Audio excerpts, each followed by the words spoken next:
સૌને નમસ્કાર. હું અનિલ ધામેલિયા, કલેક્ટર વડોદરા. આપ સૌ વડોદરાવાસીઓને એક અપીલ કરવા માંગુ છું.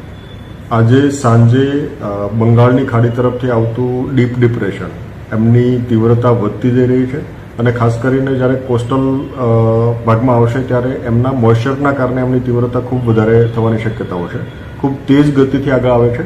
એટલે આ કિસ્સાની અંદર વડોદરા જિલ્લાની અંદર ઘણા બધા ભાગોની અંદર ભારેથી અતિભારે વરસાદ પડવાની આગાહી છે. મોટાભાગે મોડી રાતના સમયથી લઈને આવતીકાલના સમય દરમિયાન આ આગાહી છે. એટલે આવતીકાલે ખાસ કરીને આપણે તકેદારીના તમામ પગલાઓ લેવા જોઈએ.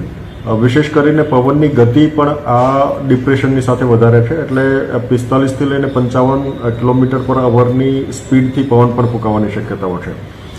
તમામ વડોદરાવાસીઓને મારી વિનંતી છે કે આગામી 24 કલાક દરમિયાન આપણા માટે વિશેષ કરીને સંકટ થોડું વધારે છે. એટલે આપ વિશેષ કરીને સુરક્ષિત સ્થાન રહો, આપ પોતે સુરક્ષિત રહો એ માટેના તમામ પ્રયાસો આપણે કરવાના છે. તમામ શૈક્ષણિક સંસ્થાઓમાં આપણે આવતીકાલે રજા જાહેર કરી છે.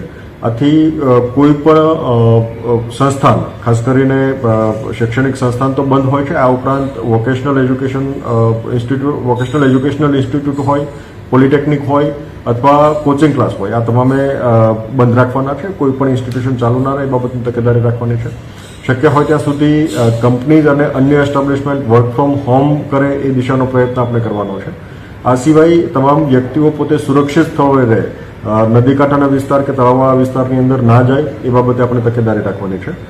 માછીમારી પ્રવૃત્તિ બંધ રાખવાની છે અને વિશેષ કરીને કોઈ નદી કાંઠાના કે તળાવ કાંઠાના ભાગની અંદર પણ કોઈ પ્રવેશે નહીં એ બાબતે આપણે તમામ તકેદારી રાખવાની છે. વિશેષ કરીને કોઈ કોઝવેની અંદર પાણી ભરાતા હોય તો એ પાણી પણ આપણે ઓળંગીએ નહીં, એમને ક્રોસ કરવાનો પ્રયત્ન ના કરીએ, એ આપણે તકેદારી રાખીશું. કોઈ જર્જરિત મકાનમાં અથવા તો અસુરક્ષિત હોય એવા ભાગની અંદર આપણને લાગતું હોય તો તાત્કાલિક આપણે યોગ્ય સુરક્ષિત સ્થળોએ પહોંચીએ એ માટેની તૈયારી રાખવાની છે. નીચાણવાળા વિસ્તારોની અંદર આવશ્યકતા જણાય, જ્યાં દરેક વખતે નદી કાંઠાના વિસ્તાર કે નીચાણવાળો વિસ્તાર હોય ત્યાં ફ્લડ થવાની શક્યતા હોય ત્યાં વહીવટીતંત્ર મારફતે પ્રિકોશનરી ઇવેક્યુએશનની પ્રક્રિયા પણ હાથ ધરવામાં આવી છે. આથી આપ સૌને પણ અપીલ છે કે આમની અંદર એમને સહયોગ આપે. જરૂરિયાત લાગે ત્યાં શિફ્ટિંગ આપણે કરવું જોઈએ, જેથી કરીને છેલ્લા સમયે કોઈ મુશ્કેલી ના પડે. સમગ્ર disaster management machinery active mode ઉપર છે. સમગ્ર રાત્રિ દરમિયાન પણ આપણે કંટ્રોલ રૂમ પણ ઓપન રાખીશું. લોકો પણ સતત એક્ટિવ રહેવાના છે. આપણી સમગ્ર મશીનરી એક્ટિવ છે. જરૂરિયાત લાગે ત્યાં આપણે એનડીઆરએફ, એસડીઆરએફ, આર્મી કે એરફોર્સની મદદ પણ લઈશું. પણ આપ સૌને પૂરતી તકેદારી રાખીએ, સુરક્ષિત સ્થળોએ રહીએ અને આપણે પોતાના પરિવારને અને આજુબાજુના લોકોને સુરક્ષિત બનાવીએ એ દિશાની કાળજી રાખીએ એવી તમામ સૌને અપીલ છે.